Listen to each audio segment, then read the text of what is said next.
अस्सलाम वालेकुम नाज़रीन, बीडी टुडे अपडेट के साथ आपका मेज़बान इकबाल भट्टी आपकी खिदमत में हाज़िर है। हमारे साथ इन्वेस्टिगेटिव रिपोर्टर हुमैर साहब मौजूद होते हैं, जो हमें बताते हैं कि ये जो सोसाइटियों के ख़िलाफ़ कार्रवाइयाँ होती हैं, एजेंट सोसाइटियाँ किस तरह लुटती है, उसके बारे में स्पेशलिस्ट भी हैं। इनको बहुत ज़्यादा इनकी चीज़ के बारे में इल्म होता है, चूँकि वर्क करते हैं आरडीए की बीट के ऊपर, उसके अलावा ज़िला गवर्नमेंट की बीट के ऊपर, फाटा के ऊपर ये काफ़ी ज़्यादा काम कर चुके हैं। आज जो हम आपको प्रोग्राम में बताएंगे वो बहुत अहम इश्यूज़ होंगे। उन इश्यूज़ में जो गुफ्तगू है वो जो आरडीए के हालिया ऑपरेशन चल रहे हैं इनके ऊपर है। हुमैर साहब ने इसके ऊपर काफ़ी वर्किंग की है। हुमैर साहब अपनी ज़बानी बताएंगे कि वो ऑपरेशन किन के ख़िलाफ़ हो रहा है, किन के ख़िलाफ़ होना चाहिए था, जो नहीं हो रहा। कमिश्नर रावलपिंडी के साथ एक हाउसिंग सोसाइटी की तरफ से वो जो तस्वीरें वायरल हुई, उसके बाद ये सारा सिलसिला स्टार्ट हुआ। ये इंतकामी कार्रवाइयाँ आया कि उस चीज़ को सामने रख के आरडीए इंतकामी कार्रवाइयाँ कर रहा है या फिर ये ऑपरेशन जेन्युइन ऑपरेशन है। जी उमैर साहब अस्सलाम वालेकुम। वालेकुम सलाम। इफ्तिखार अली भट्टी साहब, आपका बहुत बहुत शुक्रिया कि आप हमें हर व्लॉग में बुलाते हैं और मेरी जो है वो राय आरडीए के हवाले से, हाउसिंग सोसाइटी के हवाले से लेते हैं। देखिए, पिछले कुछ दिनों से आरडीए इन एक्शन हुआ है और मुख्तलिफ़ गैर कानूनी हाउसिंग सोसाइटीज़ के ख़िलाफ़ बड़ा ताबड़तोड़ हमले उन पे किए जा रहे हैं, बड़ा ऑपरेशन किया जा रहा है। तो मैं ये समझता हूँ कि ये चीज़ होनी चाहिए। आरडीए को इल्लीगल सोसाइटीज़ के ख़िलाफ़ एक्शन ज़रूर लेना चाहिए, लेकिन क्या आरडीए के पास जस्ट एक चक्री रोड ही है कि जहाँ पे इल्लीगल सोसाइटीज़ का वजूद है और उसी वही रूट है उनके पास कि उसी रूट पे जाके वो मैज़ जो है 3-4 जो है हाउसिंग सोसाइटीज़ हैं उनके ख़िलाफ़ वो एक्शन लेते हैं, जिनमें ब्लू वर्ड सिटी है, एवलोन है, अब्दुल्ला सिटी है या एक आधी और कोई सोसाइटी होगी, उसके ख़िलाफ़ एक्शन लेते हैं। तो मैं ये समझता हूँ कि आरडीए का जो इल्लीगल हाउसिंग सोसाइटीज़ के ख़िलाफ़ एक्शन है वो होना चाहिए, लेकिन और भी काफ़ी सारी इल्लीगल हाउसिंग सोसाइटीज़ हैं जो आवाम को लूट रही हैं, आवाम के जो है पैसे लूट के खा रही हैं, उन्हें कंगाल कर दिया है, सारी ज़िंदगी की जमा पूंजी से महरूम कर दिया गया है। तो उनके ख़िलाफ़ आरडीए को भी एक्शन लेने चाहिए। रावलपिंडी की हदूद में सैकड़ों ऐसी हाउसिंग सोसाइटीज़ हैं कि जिनके ख़िलाफ़ आज तक कोई एक्शन नहीं हुआ। डीजी आरडीए सैफ अनवर जफ़ा साहब एक बहुत अच्छे दबंग किस्म के ऑफिसर हैं। उन्होंने भी माजी में कुछ ऐसी सोसाइटीज़ थी जिनके ख़िलाफ़ डिमोलिशिंग नोटिसेस जो है वो जारी किए और अपने मातहत अमले को कहा कि इनके ख़िलाफ़ आप एक्शन लें और इनके जो मेन गेट हैं या दफातर हैं उनको सील करें, डिमोलिश करें, लेकिन उस पर किसी किस्म का कोई एक्शन नहीं लिया गया। वो नोटिसेस जब नीचे आते हैं तो वो दब के रह जाते हैं फाइलों के नीचे। लेकिन कुछ दिनों से हम देख रहे हैं कि आरडीए जो है वो भरपूर तरीके से इन एक्शन हुआ है, जिसमें स्पेशली ब्लू वर्ड सिटी है, एवलोन है, अब्दुल्ला है। अब सवाल ये है कि क्या ये सोसाइटीज़ जो हैं ये रातों रात बन गई हैं या इनके मालिकान ने रातों रात लोगों से अरबों रुपया लूट लिया? तो ऐसी बात नहीं है। इन सोसाइटीज़ को बनने में 5 से 6 साल लगे हैं और इनकी आरडीए के नोटिस में है ये सारी बात कि जब इन सोसाइटीज़ का वजूद अमल में आया तो उस वक्त भी इनको नोटिसेस वगैरह भेजे जाते रहे और हल्के फुल्के ऑपरेशन किए जाते रहे। लेकिन इस तरीके से ऑपरेशन जो है मेरे ख़्याल में पहली दफ़ा देखने को मिल रहा है कि आरडीए की तारीख़ में कि इस किस्म का ऑपरेशन हो रहा है। ऑपरेशन का मकसद तो ये होता है कि आप किसी के ख़िलाफ़ अगर एक्शन लेने जा रहे हैं तो उनके दफातर को सील करें और उनकी सेल परचेज़ पे पाबंदी लगाएं। एक्शन का मतलब ये नहीं होता कि आप जाके गेट वगैरह तोड़ दें या उनकी जो पिकेट्स वगैरह हैं उनको नुकसान पहुंचाएं तो बस एक्शन कंप्लीट हो गया। आया उनके सेल परचेज़ बंद होगी? ऐसा नहीं है। सेल परचेज़ बंद होनी चाहिए, उन पे प्रॉपर जो है। जी उमैर साहब, आपने बहुत ज़बरदस्त एक बात की है, लेकिन मैं आपको डिस्टर्ब कर रहा हूँ क्योंकि टाइम शार्ट होता है, गुफ्तगू हमने ज़्यादा करनी होती है, इसलिए गुफ्तगू ज़्यादा करनी होती है। शॉर्ट टाइम में हमारे देखने वाले लोगों के पास अगर शॉर्ट टाइम है तो ज़्यादा नॉलेज भी हासिल कर सके। ऐसे ही है। आपने एक बात की है कि एक्शन होता रहता है। आप मुझे एक बात बताएं, एक हमारी अखबार के ऊपर खबर लगी एमएमबी सिटी की मियाँ मोहम्मद बख्श सोसाइटी के बारे में। डीजी आरडीए ने बड़ा सख्त एक्शन लिया। एक्शन लेने के बाद आरडीए के आज भी आरडीए के फेसबुक पेज पे, वेबसाइट पेज पे उसके बहुत सख्त एक्शन के अहकामात हैं। के अहकामात पड़े हुए हैं, ऐसे ही लेकिन है। वो वहाँ तक ही महदूद है। और MMB सिटी दिन ब दिन लोगों को लूटने में लगी हुई है। अब दूसरी तरफ आ जाएं आप सैफरॉन सिटी के बारे में। पिछले दिनों बहुत सख्त एक्शन हुआ है सैफरॉन सिटी के खिलाफ, ऐसे ही है। लेकिन वो उनकी वेबसाइट के ऊपर पड़ा और उनकी फेसबुक पे उसके ऊपर अमल दरामद नहीं हुआ। मुझे एक चीज़ की समझ नहीं आती, ब्लू वर्ल्ड सिटी होगी या वैलोन तो चले अभी उसका वो वजूद में आई है। अब्दुल्ला सिटी होगी, रातों रात तो ये बनी नहीं थी। ऐसे ही है। इन सोसाइटियों के जो दियो हैकल बहुत बड़े बड़े गेट्स बनाए गए थे, जो उनकी शो थी, जिसके ऊपर उन्होंने उनको डिमोलिश भी किया है। तो मुझे लगता है वो एक दिन में बने।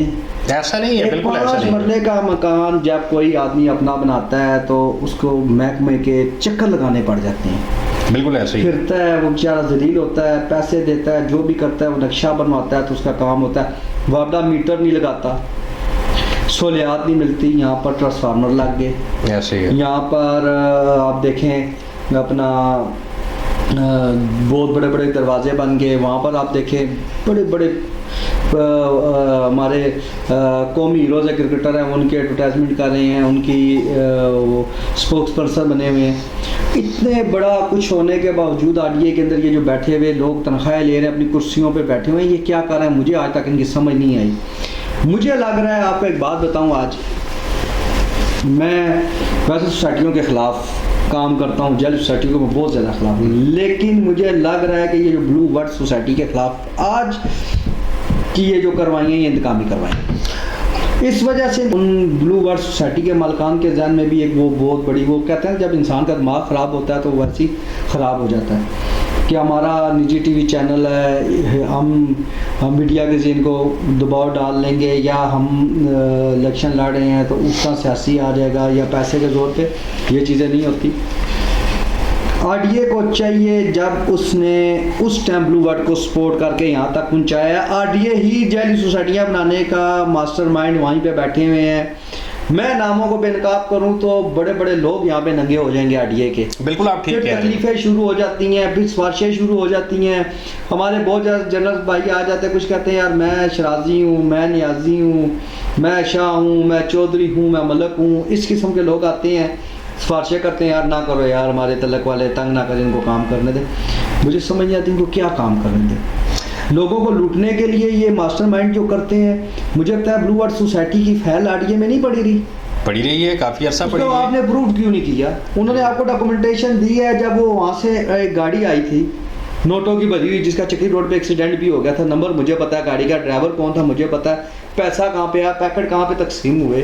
वो जो डिग्गी भरी हुई थी, एक्सीडेंट का शिकार हुई, तो RDA के डायरेक्टर साहब ने पूछा यार गाड़ी, उसने कहा एक्सीडेंट हो गया था, गाड़ी को छोड़ो, गाड़ी पहुंचाओ यार, फौरी तौर पे पहुंचाओ। वो गाड़ी पहुंची, पैसा आया, कहाँ गया? जब वो पैसों के बंडल आते रहे, ब्लू वर्ल्ड आज खड़ा हो गया। अब ब्लू वर्ल्ड खड़ा हुआ, अब इनको तकलीफ होती है, उनको घास नहीं आ रहा। सैफरॉन सिटी से पैसा आ रहा है, सैफरॉन सिटी के टाउट रोज बैठे होते हैं आपके दफ्तरों में, आप उनके खिलाफ क्यों नहीं एक्शन लेते? मैंने 10 दफ़ा कहा सैफरॉन सिटी, ओ नहीं वो बहुत अच्छा काम कर रहे हैं, बहुत अच्छा काम कर रहे हैं, बहुत अच्छा वर्क। यार उसमें आपकी हिस्सेदारी है, आप उसकी तारीफ कर रहे हैं, तो आपकी वेबसाइट पे वो गैर कानूनी है तो आप उसके ऊपर एक्शन लें। आप अब्दुल्ला के खिलाफ लेते हैं, आप ब्लू वर्ल्ड के खिलाफ लेते हैं, पूरी पिंडी की पुलिस लेके वहाँ पे पहुँच गए हैं, आपने वहाँ पे तमाशा लगाया। उनकी गलती है जो वो वकला हज़रात हमारे भाई हैं उनको इन्वॉल्व किया, उनको लाया, या उनके ज़रिए उन्होंने गैर कानूनी तरीके से कानून को हाथ में लिया। अगर वो कानूनी तरीके से आए, उन लोगों को नंगा करें। मैं नदीम इजाज़ साहब ने जो प्रेस कॉन्फ्रेंस करके एक बात की है कि ब्लू वर्ल्ड एक दिन में नहीं बना, इसको बनते हुए टाइम लगा। और जनाब नदीम इजाज़ साहब, आप इनको नंगा क्यों नहीं करते? आप इनको जब पैसों के बंडल देते थे तो आप वो बात करें। आज आपके कपड़े इन्होंने उतार दिए, आप इनके उतारें। अब टाइम आ गया, अब आप ज़्यादा ये 2-4 मीडिया वाले या 2-4 वकला हज़रात को साथ रख के जो आप शेल्टर ले रहे हैं, ये वो टाइम नहीं है। अब आप इनके ऊपर आके बोले, आवाज़ उठाएं। आपको प्लेटफॉर्म अल्लाह ताला ने 1 नहीं 2-3 दिए, उनके ऊपर आवाज़ उठाएं। उमर साहब आप कंटिन्यू करें। अच्छा जी, बात ये है इफ्तिखार अली भट्टी साहब के आपने पहली जो बात की है कि MMB सोसाइटी जो है गिरजा रोड पे वाक़ है, उसके ख़िलाफ़ DG RDA साहब ने बाकायदा तौर पे एक नोटिस इशू किया कि इलीगल सोसाइटी है और इसके ख़िलाफ़ एक्शन लिया जाए और इसके जो मेन गेट है उनको डिमोलिश करके इनकी सेल परचेज़ को बंद किया जाए। इस हवाले से भरपूर तरीके से उन्होंने कैंपेन भी चलाई, नोटिस भी दिए और हमने भी उसके लोगों को बताया कि ये एक इलीगल सोसाइटी है और लोगों को लूट रहे हैं। लेकिन आज तक उसके ख़िलाफ़ किसी किस्म का जो एक्शन होना था वो भी नहीं हुआ, क्योंकि जब नोटिस ऊपर से नीचे आता है तो नीचे आके फाइलों के नीचे दब के रह जाता है। पहले तो आप ये देखें कि जिन लोगों को आपने ज़िम्मेदार बनाया हुआ है गैर कानूनी हाउसिंग सोसाइटीज़ के ख़िलाफ़ एक्शन लेने का, कि आया उन लोगों के कहीं वहाँ पे मरासिम तो नहीं है, कहीं वो बेनिफिशरी तो नहीं है, इनके मोबाइल कहीं वो उनसे कोई फ़वाइद तो नहीं हासिल कर रहे। अगर ऐसी बात नहीं है तो फिर क्यों नहीं उनके ख़िलाफ़ एक्शन लिया जाता। दूसरी बात मैं आपको बताऊं, आपने बात की सैफरून सिटी की। सैफरून सिटी जो है एक मार्केटिंग कंपनी है, आंजू नामी मार्केटिंग कंपनी है। उस पे पहले इसका ववेला किया गया जी कि एक NOC अप्रूव प्रोजेक्ट आ रहा है और 0 पॉइंट हम बनाने जा रहे हैं रवात वाली साइट पे, और इस्लामाबाद से 0 पॉइंट को जो है वो सीट के शिफ्ट कर दिया उन्होंने अपने इधर, कि एक बहुत बड़ा हाउसिंग प्रोजेक्ट लेके आ रहे हैं, तो RDA से वो अप्रूव प्रोजेक्ट है। तो जब इसकी निशानदेही की गई कि जनाब आपने, मतलब जब उनकी फाइल्स सेल होना शुरू हुई तो उनकी निशानदेही की हमने कि भाई ये तो इलीगल प्रोजेक्ट है, इसे तो भी LOP मिला, NOC नहीं मिला। तो फिर DG साहब ने आंजू नामी मार्केटिंग कंपनी जो है उसके ख़िलाफ़ भी एक नोटिस निकाला और उसे मना किया कि फिलफौर अपनी तशहीर को आप रोक दें और जो फ़ाइलों की सेल परचेज़ है इलीगली आप करें इसको भी आप ख़त्म करें। उसके बाद सैफरून सिटी को डायरेक्ट नोटिस किया गया कि भाई आप भी अपनी तशहीरी मुहिम जो है उसको बंद करें और जब तक आपको NOC नहीं मिल जाता उस वक्त तक आप अपना कोई काम ना करें। क्या वहाँ पे काम नहीं हो रहा? रवात वाली साइड पे जाके देखें ज़रा, सैफरून सिटी के गेट नहीं बने हुए, वहाँ पे ऑफिस नहीं बने हुए, हो रही है, ठीक है, निशान बोर्ड लगे हुए हैं, तमाम जो है उसकी सेल परचेज हो रही है। इन्होंने वैसे ही तस्वीरें दिखा के खुश कर देते हैं।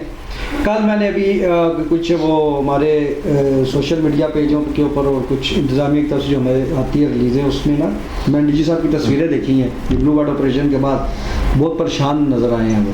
जी परेशानी तो फिर होती है ना, बहुत परेशानी। अब ये है कि वो कहते हैं ना वो घंटी तो बांध दी है बिल्ली के गले में, अब बिल्ली किसके जाके गोद में बैठेगी अब ये नहीं पता। अब ब्लू वार्ड का ऑपरेशन तो हो गया है, चले उन्हें काम, मैं सब देखें बड़ी साहब बात बता के इदारे अपना काम करें, हम उनके साथ हैं। मैं अक्सर जाता हूँ RTA में, गुफ्तगू होती है अफसरान के साथ भी, तो कहते हैं यार आ रही हैं लीगल हो रही हैं तो होने दें, आप मीडिया वाले इनके पीछे पड़े हैं। तो मैं कह रहा हूँ वो जो काम कर रहे हैं, जिन्होंने इतना बड़ा ज़मीन और इतना चीज़ मौजूद है, आपने उनके इतना बड़ा ऑपरेशन करके उनको करोड़ों का टीका लगाया है और करोड़ों रुपये उनसे किसी दौर में ख़ुद भी खाए हैं, तो अब आप अपने पैसे हलाल करते, उनको अच्छे तरीके से कोई रास्ता दिखाते, वो लीगल होते, आपके सिस्टम में आते, कानून की पासदारी करते, रेवेन्यू भी आ जाता, लोगों को जो फैले बिकी। अच्छा भट्टी साहब, मैं आपकी बात टोकता हूँ। बात यह है कि इदारे हैं हमारे, मुल्क के इदारे हैं, हम इनके साथ हैं।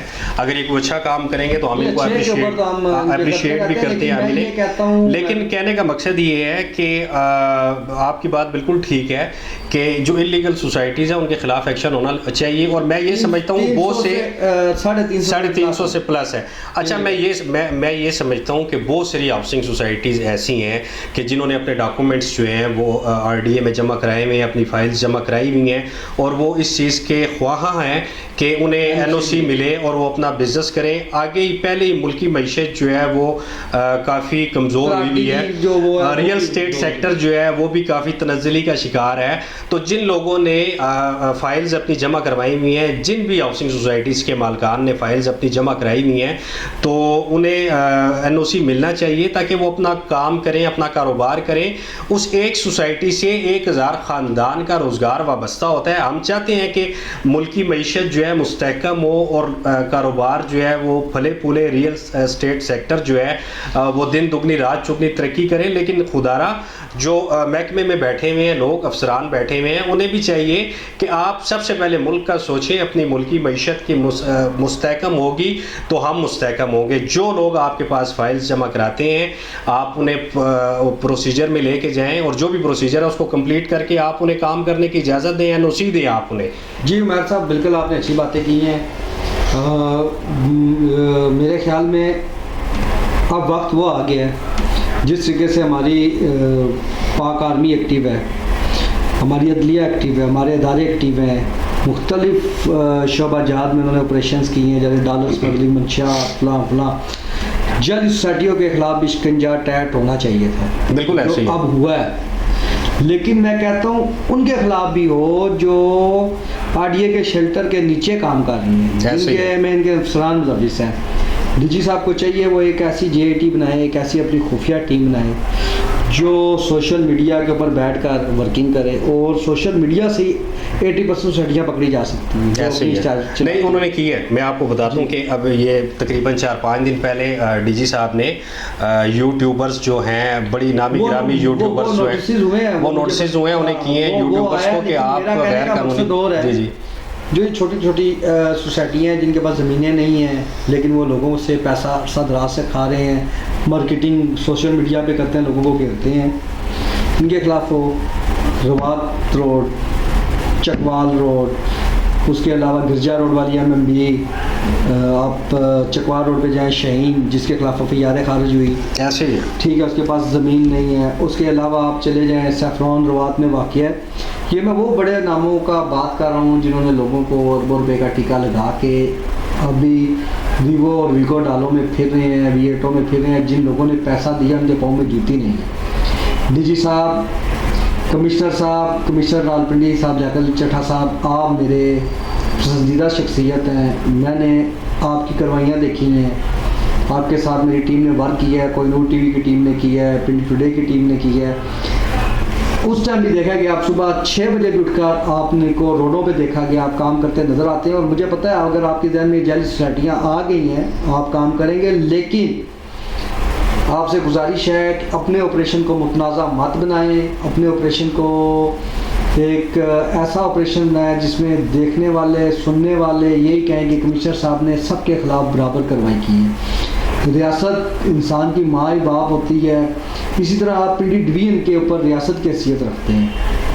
आपने एक्शन लिया है, लीगल लिया है, और आप इस लीगल एक्शन को बढ़ाएं और सबके खिलाफ करें। जितनी जैली सोसाइटियाँ हैं सबके खिलाफ आपको सामने रख कर कुछ महकमे फ़ायदा उठाना चाह रहे हैं और कुछ अफसरान अंदर डिटेबल फ़ायदे ले रहे हैं, जिनको हम बहुत जल्द बेनकाब करेंगे। मेरे पास सबूत मौजूद है, सबूतों के साथ करूँगा, उन लोगों को भी पता है मेरे पास सबूत हैं, और इंशाल्लाह उनके ख़िलाफ़ मैं वो सबूत पेश करूँगा जिसके बाद एक बहुत बड़ा ओपन होगा, भूचाल आएगा और ये सब लोग छुपेंगे। इफ्तिखार भट्टी और उमैर को इजाज़त दे। पिंडी टुडे अपडेट के साथ फिर हम आपकी खिदमत में हाज़िर होंगे और आपको बताएंगे कि जो आरडीए की कार्रवाइयाँ जा रही हैं इसके पीछे क्या क्या हाथ मुलविस हैं और किस तरीके से ये अपने फ़ायदे हासिल कर रहे हैं।